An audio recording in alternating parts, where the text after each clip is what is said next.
اللہ رب العزت موجود ہے، اللہ ہے، ہم سب کو کیا ہے اس کا علم الیقین ہے، صرف علم ہے اللہ ہے، لیکن میرے آقا صلی اللہ علیہ وسلم کو عین الیقین بھی ہے، میرے رب کو انہوں نے دیکھا بھی ہے اور محسوس بھی کیا ہے شب معراج میں، وہ حق الیقین۔ اب یوں سمجھ لیں کہ موت آنے کے بعد اگر کوئی اٹھا سکتا ہے تو وہ صرف قادر مطلق رب ذوالجلال ہے۔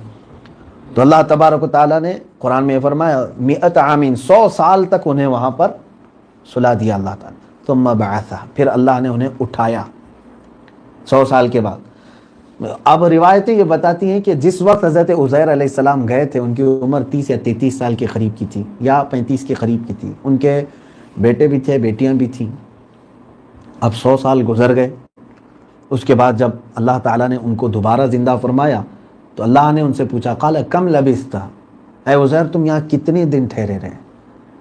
انہوں نے جواب میں کہا لبثت یوما او بعد یوم، میں شاید ایک پورا دن سویا ہوں یا آدھا دن سویا ہوں۔ اللہ تعالیٰ نے فرمایا بل لبثت 100 عام، نہیں اے عزیر تم 100 سال تک یہاں پر ٹھہرے رہے۔ فانظر الی طعامک و شرابک لم یتسنہ، دیکھو تمہارے ساتھ جو کھانا پانی تھا اس کی کیا حالت ہو گئی، کہاں ہے وہ؟ اور تمہارے گدھے کو دیکھو، تمہارے خچر کو دیکھو، اس کی ہڈیاں تک پگھل گئی ہیں۔ تو حضرت عزیر علیہ الصلوۃ والتسلیم نے وہ ساری چیزیں دیکھی جو ان کے ساتھ چلی تھی۔ اگر صبح آئے اور شام ہو رہی ہو تو ایسی حالت نہ ان کے خچر کی ہوتی نہ ان کے ساتھ کے سامان کی۔ پھر اللہ تعالیٰ نے ان کے خچر کو بھی بیدار کیا اور اس کھانے کو بھی صحیح فرمایا، ساری چیزیں جو کی تو صحیح ہو گئی۔ تو حضرت عزیر علیہ السلام نے کہا ان اللہ علی کل شیء قدیر، بے شک اللہ رب العزت ہر ممکن شے پر قدرت رکھتا ہے، وہ ہر ممکن چیز پر قادر ہے۔ اب حضرت عزیر علیہ السلام واپس اپنی بستی میں آئے تو ظاہر سی بات ہے ان کی عمر جہاں تھی وہیں رکی ہوئی تھی، اور ان کے جو بیٹے تھے ان کی عمر 100 سال سے آگے چل رہی تھی۔ ان کے بیٹے اور ان کی بیٹی وہ 110 یا 120 کے قریب کے پہنچے ہوئے ہوں گے جس وقت حضرت عزیر علیہ السلام تشریف لائے۔ تو اب کوئی بستی میں ان کو پہچاننے والا تک نہیں تھا۔ تو حضرت عزیر علیہ السلام نے کہا میں اللہ کا نبی عزیر ہوں۔ یہ اللہ تعالیٰ نے آپ کے ساتھ معاملہ کیوں فرمایا اس کے متعلق مفسرین فرماتے ہیں اس زمانے کے جو لوگ تھے وہ موت کے بعد، مرنے کے بعد دوبارہ اٹھائے جانے کا انکار کرتے تھے کہ ایسا کیسے ہو سکتا ہے کہ کوئی مرنے کے بعد دوبارہ اٹھایا جا سکے۔ اللہ تعالیٰ نے نبی کو نشان بنایا، معجزہ دیا۔ حضرت عزیر علیہ السلام نے جب بستی سے کہا کہ میں عزیر ہوں تو لوگ مذاق بھی اڑائے کہ کون عزیر؟ عزیر کو گئے ہوئے 100 سال ہو گئے، کیا 100 سال کے بعد کوئی دوبارہ اس طرح سے لوٹتا ہے؟ ان کے گھر کی جو ایک باندی تھی کام کرنے والی، وہ بھی کافی بوڑھی ہو چکی تھی۔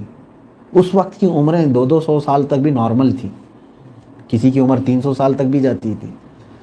تو ان کے گھر کی جو ایک باندی تھی کنیز کام کرنے والی، اس نے کہا میں عزیر کو اچھی طرح سے جانتی ہوں، 2 خصوصیتیں تھی عزیر کے اندر، اگر تم عزیر ہو تو مجھے وہ دونوں علامتیں بتاؤ۔ ایک یہ کہ ان کے پیٹھ پر ایک نشان تھا، وہ خاتون کہتی ہیں کہ میں وہ نشان جانتی ہوں۔ دوسرے یہ کہ عزیر کو تورات زبانی یاد تھی جو کہ اس زمانے میں کسی کو یاد نہیں تھی۔ حضرت عزیر علیہ السلام نے اپنا دامن اٹھا کر کے پیٹھ پر دکھایا تو وہ نشان جوں کا تو موجود تھا، اور اس کے علاوہ حضرت عزیر علیہ السلام نے تورات کو پورا کا پورا زبانی لوگوں کے سامنے پڑھ کے سنایا۔ تب اس خاتون نے کہا یہی عزیر ہے، پھر تمہارے ساتھ کیا ہوا؟ تم جس وقت گئے تھے تب بھی یہی حالت اتنی ہی تھی تمہاری، اور اب آئے ہو تب بھی اتنی عمر ہے؟ تب حضرت عزیر علیہ السلام نے اپنے ساتھ پیش آیا ہوا واقعہ بتایا۔ میں ایک بستی سے گزر رہا تھا، اللہ تعالیٰ نے مجھے وہاں موت کی نیند سلایا، 100 سال کے بعد دوبارہ مولا تعالیٰ نے مجھے بیدار کیا، میرے خچر کو، میرے کھانے کو، صرف یہ بتانے کے لیے کہ اے لوگو وہ اللہ رب العزت ہر چیز پر قدرت رکھتا ہے، وہ تم جلا کر راکھ کر دو، اس راکھ سے بھی وہ اللہ تعالیٰ تمہیں دوبارہ اٹھائے گا۔ ایک یہ واقعہ آیا، جسٹ اس کے فوراً بعد ہی حضرت ابراہیم علیہ السلام کا وہ واقعہ بھی اللہ نے بیان فرمایا کہ حضرت ابراہیم علیہ السلام کے ساتھ بھی سیم ایسی چیز۔ یہ آیتیں جہاں ختم ہوئی حضرت عزیر علیہ السلام کی، فوراً وہ آیتیں شروع ہو رہی ہیں وَإِذْ قَالَ إِبْرَاهِيمُ رَبِّ أَرِنِي كَيْفَ تُحْيِي الْمَوْتَى۔ ان کا سوال الگ تھا۔ حضرت عزیر علیہ السلام نے یوں کہا تھا کیا اللہ تعالیٰ زندہ کر سکتا ہے، کرے گا؟ انا یحیی، یعنی ایسی مطلب ساری چیزیں برباد ہو چکی ہیں، ویران ہو چکی ہیں بستیوں کو دوبارہ اللہ اٹھائے گا؟ ان کا سوال یہ تھا۔ ابراہیم علیہ السلام کا سوال یہ ہے، آرینی کیف تحیی الموتیٰ، اے اللہ تو مجھے دکھا کہ مردوں کو زندہ کیسے کرتا ہے۔ یہ سوال الگ ہے۔ حضرت ابراہیم علیہ السلام نے جب یہ کہا، اللہ تعالیٰ نے فوراً آپ سے یہ فرمایا، قال اولم تؤمن، اے ابراہیم کیا تم کو یقین نہیں ہے کہ میں مردہ کو زندہ کرتا ہوں، موت کے بعد اٹھاتا ہوں؟ انہوں نے کہا بلا ولکن لیطمئن قلبی، کیوں نہیں مولا، یقین تو ہے لیکن میں اپنے دل کو اطمینان دینا چاہتا ہوں۔ اس کو کہتے ہیں عین الیقین، یعنی یقین کے بھی درجے ہیں، بہت ساری چیزیں ہیں یقین کے درجے ہیں۔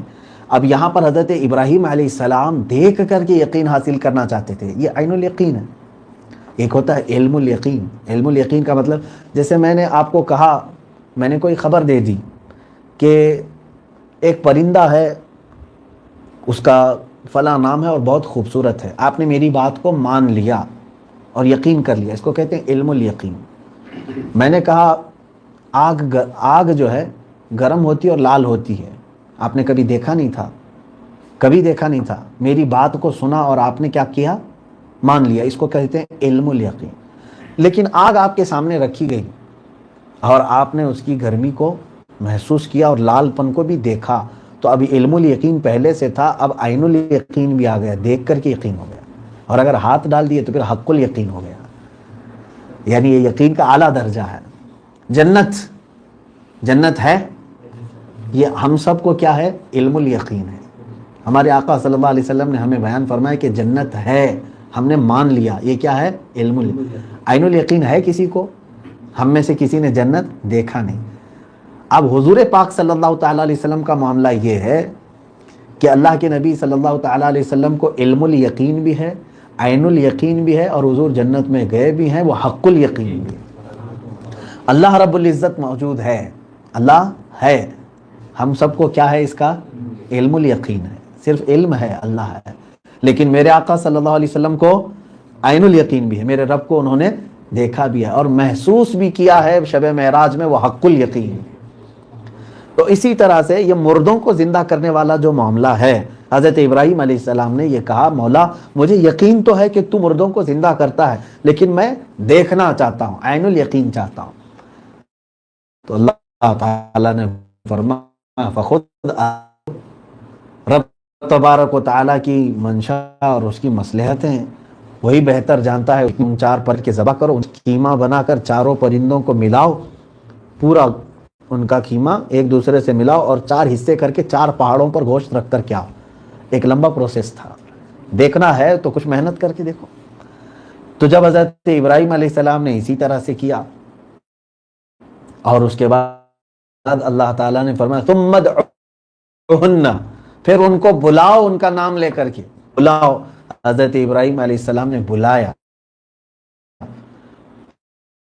تو ان پرندوں کا گوشت بھی مل چکا تھا، ایک دوسرے کا گوشت پورا مکس ہو چکا تھا، لیکن ہوا میں وہ گوشت اڑا اور جس کا گوشت تھا اس کے جسم میں جا کر کے وہ فٹ ہوتا رہا، اور بغیر سر کے وہ پرندے اڑتے ہوئے آئے، اور جس کی منڈی جہاں تھی، جس کا منہ جہاں تھا، اس سے جڑ گئے اور زندہ ہو کر چلنے لگے۔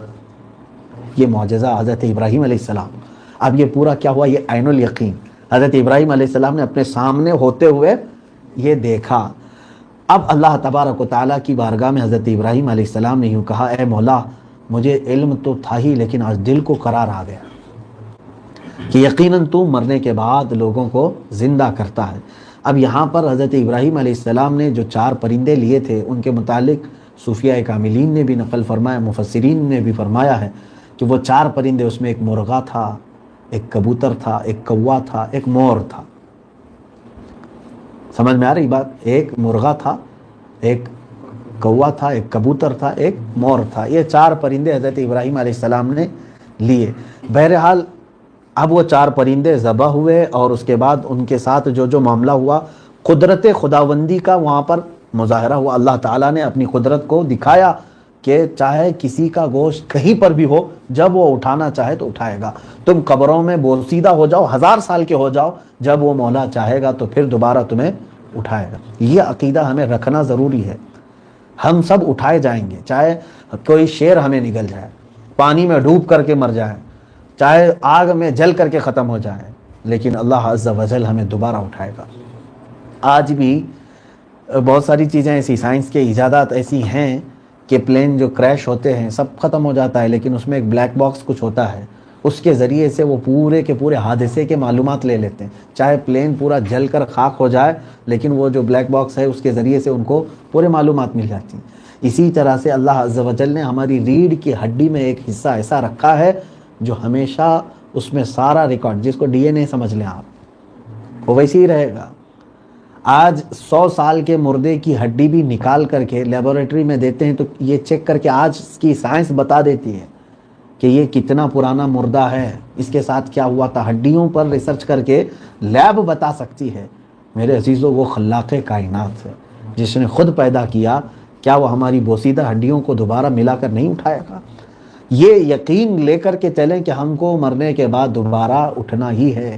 چاہے اب یہاں پر اسی وجہ سے کچھ لوگوں نے مرنے کے بعد الگ الگ معاملات کر لیے، یہی ڈر کر کے کہ کہیں ہم کو اٹھا کر حساب نہ پوچھا جائے۔ کچھ لوگوں نے جلا کر راکھ کر دیا اور پھر پانی میں بہا دیا، اور کچھ ایسے بھی دھرم ہیں بیچارے مرنے کے بعد ٹکڑے کر کے چیل کووں کو کھلاتے ہیں۔ وہ بھی یہ سوچتے ہیں چیل کوے کھا جائیں گے تو ان کے پیٹ میں چلا گیا تو کہاں ہے؟ میرا مالک و پروردگار جو ایک نطفے سے ہمیں بنایا ہے، ایک پانی کا قطرہ جو ہم کچھ نہیں تھے تب اس نے بنایا، اب ہونے کے بعد پھر فنا ہونے کے بعد دوبارہ وہ کیوں نہیں اٹھائے گا؟ میں جو بات عرض کر رہا تھا، اللہ رب العزت کے قدرت کے مشاہدے اگر دیکھنا ہو تو یہاں پر ایک تصوف کی بات میں عرض کرتا ہوں۔ بات تو چل رہی ہے عقیدہ آخرت پر، آخرت کا عقیدہ، لیکن اس میں بیچ میں یہاں ٹھہر کر کے عرض کر رہا ہوں، سبع سنابل شریف میں میر عبد الواحد بلگرامی رضی اللہ تعالیٰ عنہ نے یہ بات بیان فرمائی ہے کہ اللہ تبارک و تعالیٰ کی قدرت کے مشاہدے آج تم کیوں نہیں کر پا رہے ہو؟ آج بھی بہت ساری ایسی عجائبات ہیں جن کو تم دیکھو گے تو اللہ کی معرفت حاصل ہو جائے گی، لیکن آنکھیں اندھی پڑی ہوئی ہیں، کچھ نظر نہیں آ رہا ہے۔ میاں درخت، یہ پودے کا ایک کونپل جو زمین سے اگتا ہے وہ بھی نشانی ہے مولا کی، وہ کیسے زمین کا سینہ چیر کر باہر آ رہا ہے، تم نے کبھی اس کو دیکھا؟ اور پودے کے اندر سے پھول کیسے کھلتے ہیں اور پھل کیسے بنتے ہیں، پھلوں کے اندر رنگ کون بھرتا ہے، مٹھاس کہاں سے آتی ہے، کھٹائی کہاں سے آتی ہے، کڑواپن کون ڈالتا ہے، یہ سب قدرت کے ایسے مشاہدے ہیں، ہم ان کو دیکھ نہیں پا رہے۔ اس کی وجہ کیا ہے جانتے ہیں آپ؟ اس کی وجہ یہ ہے کہ بندہ جب اچھی خاصی آنکھوں پر ایسا چشمہ ڈال لے جس کے مطلب کچھ لوگ ایسے ہوتے ہیں جن کا پاور تو اچھا ہی تھا لیکن سوڈے کی بوتل والا چشمہ پہنے، کیا نظر آیا ان کو؟ کچھ نظر آئے گا؟ دھندلاپن آ جائے۔ آپ نے اسٹیل کا چشمہ پہن لیا، کچھ دکھے گا باہر کا؟ تو کچھ ایسی چیزیں ہماری آنکھوں پر پردہ پڑی ہوئی ہیں جو ہمیں نظر نہیں آ رہی ہیں۔ اب وہ کیا چیزیں سنیے۔ قدرت کے مشاہدات کو دیکھنا ہو تو حضرت ابراہیم علیہ السلام کو اللہ تبارک و تعالیٰ نے جو 4 پرندے لینے کا حکم فرمایا، یہ 4 پرندوں کی کیا خصوصیت تھی جو آپ لے کر کے ذبح کیے؟ میں نے بتایا نا، مرغا ہے، کوا ہے، کبوتر ہے، مور ہے۔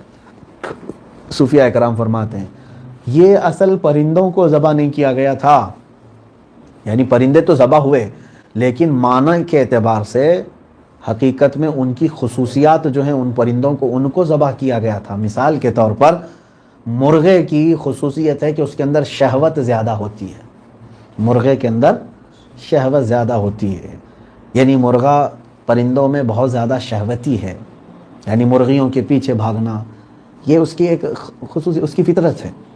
کوے کی ایک بری عادت ہے، وہ لالچی بہت زیادہ ہے۔ کوا کیا کرتا ہے؟ لالچ کا بہت بڑا شکار ہے۔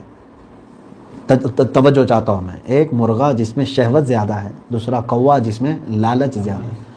کبوتر ہے تو اچھا لیکن دوستی بہت جلدی کرتا ہے، ہر ایرے غیرے سب کے ساتھ دوستی کرتا ہے، تو دوستی کرنے کی عادت اس کے پاس بہت زیادہ ہے۔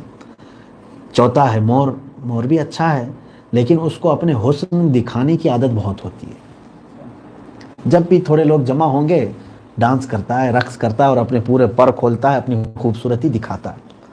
یہ بار بار جنگل میں بھی یہی کرتا ہے مور، مور ہو کہ مورنی ہو، اور یقیناً اللہ نے اسے خوبصورتی عطا کی ہے، اس کے پروں میں اتنے رنگ جمع ہیں کہ آپ اپنے ہاتھوں سے اتنے رنگ نہیں جمع کر سکیں گے۔ اور اتنی خوبصورتی کے ساتھ اللہ تعالیٰ نے اس کو جسم عطا کیا، وہ دکھاتا ہے۔